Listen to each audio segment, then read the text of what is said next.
Struggling to make ends meet, Ahmed, her husband, and their 3 children fled Syria on the 2nd anniversary of the war in 2013.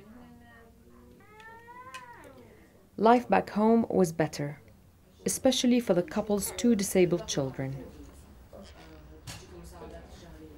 They both had jobs, a house and a car. They fled with nothing. عن جد هنيك لأنه ما عاد في أمان، ما عاد حسنا نعيش. يعني حتى إنه مثلا إنه بدي آخذ ابني على العلاج مسافة طويلة، والواحد حتى على الطريق ما بعرف شو بصير معه. السلام عليكم. UNHCR's High Commissioner Antonio Guterres visited the family today to witness their hardship firsthand. Guterres is in Jordan launching a study, looking at the standard of living of urban refugees here. Do you mind please explaining how it was possible for you to come, especially with your 2 children? بعد ما صارت الأحداث طلعنا، حملت الأولاد وطلعت أنا والمرة والأولاد ومشينا من منطقة صحراوية لحتى وصلنا منطقة الرويشة. Around 150,000 refugees took part in the study called Living in the Shadows. The report paints a bleak picture of their situation. The conclusions of this report are extremely worrying for us all. 2/3 of the Syrian refugees living with the community in Jordan are below the Jordanian defined poverty line, which is around $3 a day per person.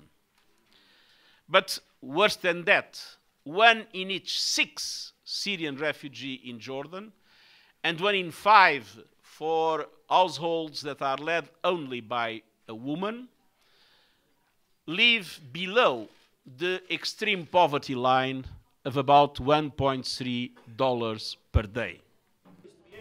UNHCR provides cash assistance to 14% of Syrian refugees living outside the camps in Jordan.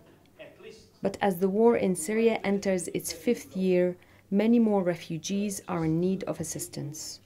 The assistance that is provided, even if it allows to avoid some of the most tragic consequences of the Syrian crisis, the Syrian refugee crisis, the truth is that it is insufficient to be able to guarantee a dignified life to all the Syrians living in Jordan, as in Lebanon, or in any of the other neighboring countries.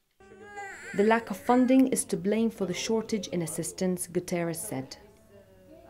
Ahmed and her family arrived in Jordan with nothing. They live on cash assistance provided by aid agencies, and they can only afford treatment for 1 child. هلا أنا بتمنى إنه أعالجهم، بتمنى إني أشوف ابني يصير طبيعي. بس يعني بس هو الإمكانية بصراحة ما في، لأنه كثير قلت لك مكلف. بس أنا ابني يعني أنا بحب أولادي كثير، يعني أنا يعني إنه هيك وضع متقبلتن، بس إنه يعني بتمنى إنه يكون علاج، إنه يتأمن لهم علاج أحسن. As the 4th anniversary of the war approaches and the funding gap widens, more refugees like Ahmed face the prospects of more hardship and a real risk of sliding into poverty.